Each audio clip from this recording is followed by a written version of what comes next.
Hi everyone, my name's Tash. I'm an artist in the UK and I love sharing everything creative for well-being and wellness. So today I'm just going to show you how I draw the pattern for punch needling onto the fabric. So I've already put it in. It's quite easy, this little can't think what it's called now, brain fog hoop.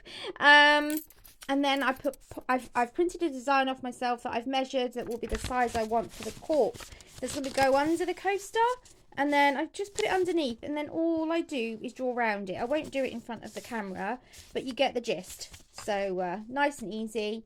I just got the design from Canva, so if any of you have Canva, there's so many simple drawings on there that you could use for coaster designs. And I then printed it off. I put multiple ones on an A4 page, so I think I printed off about 6 of them, which I don't need. Yeah, that was the process. Have a good day, everyone.